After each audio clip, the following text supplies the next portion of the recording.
Så blev det 3-1 til HBK. Nu scorer bare med nummer 2. Sponsoreret af Excelbyg. Markus Thijs Gudman.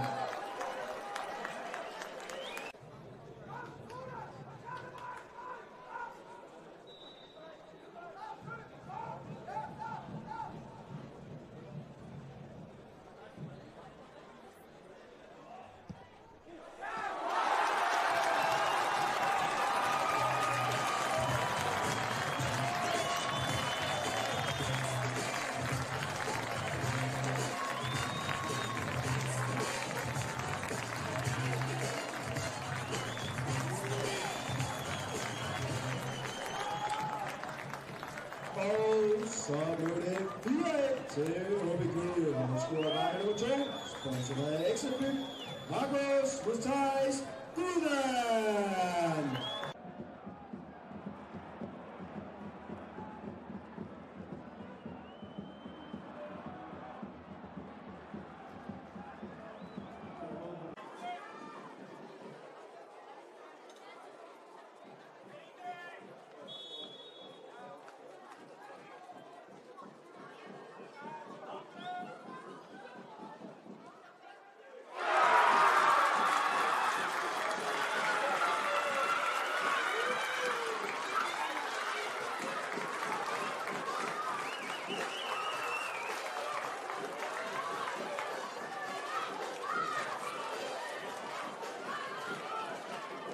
HBK reducerer til 3-4. Nu scorer bare med nummer 2. Sponsoreret af Excelbyg. Markus Thijs Gudman.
God bold i dybden her til William Madsen. Skal de have noget at varme sig på det sidste, HBK?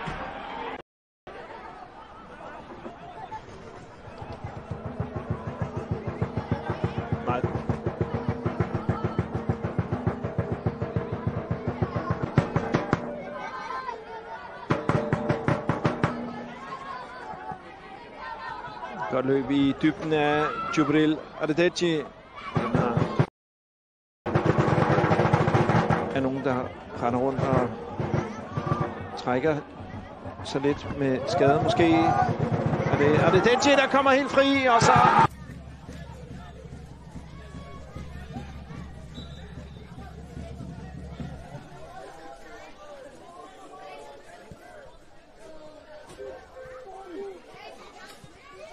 Ja, suveræn scoring. Den lægger ikke rigtigt til det, men det er han fløjtende ligeglad med, Markus Gudman. En fantastisk scoring. Han strækker alle muskelfiber i sin krop for at nå tilbage til den bold. Det lignede egentlig, at faren var drevet over. Han har det med at score vigtige mål. Det er en af de 2 midtstopper hos HBK.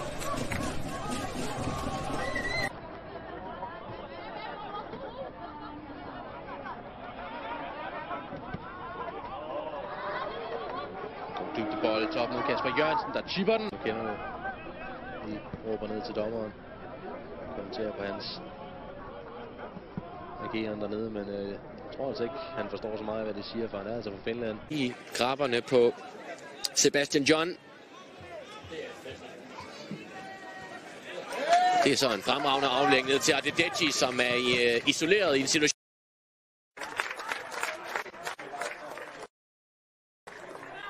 Nyindskiftet Oscar Buch i dybden. For noget af et skulderskår begge noget frispark.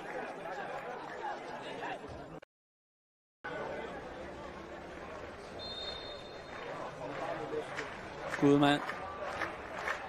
Så se om han kan få noget ud af koncentrationen.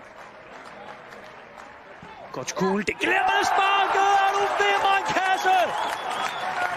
HB Køge har vendt tingene på hovedet her i anden halvleg. Og hvilken måde at gøre det på, fordi det her, det er simpelthen et forrygende mål af Markus Gudmand. Hentet i AB i denne sommer. Og sådan siger man velkommen på en ny hjemmebane. Er du gal? En kasse. Hold nu op for et mål.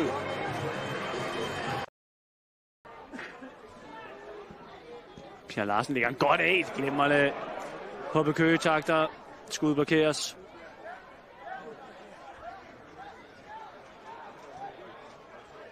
Her igen en afslutning og igen et mål. Gudmand har bare ild i højrestøvlen i dag. 2 klassekasser af den nye HB Køge-mand. 3-1 til Niklas Pedersens tropper. Og så ser det usandsynligt svært ud for Vendsyssel den aften i Køge. Til gengæld, så kan ham her altså virkelig fejre en flot hjem. Selvom det er svært at få øje på, hvor comebacket skal komme fra Hillerød, som om det ikke var svært nok i forvejen, så er det da i hvert fald nu. Skal der komme mere? Simovski. En ny afslutning fra den unge angriber. Og vi har Nørager ved kuglen.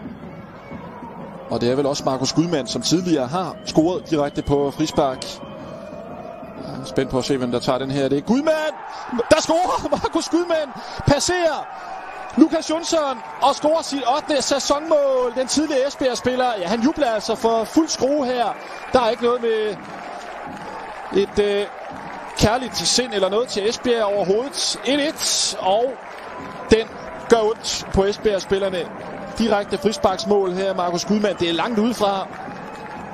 Og vi så Albert Nørager forsøge sig i første halvleg. Ja, de får ikke lov at sætte den i gang her. Det tror jeg ikke, de gør Esbjerg, selvom de gør det.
Gudmand.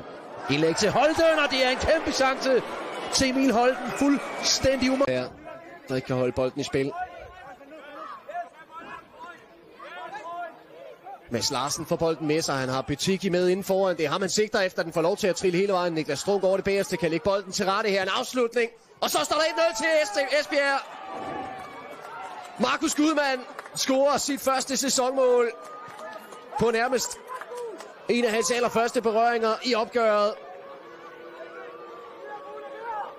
Og på en eller anden forunderlig måde, jamen så er Esbjerg fuldstændig kyniske fra kampens indledning.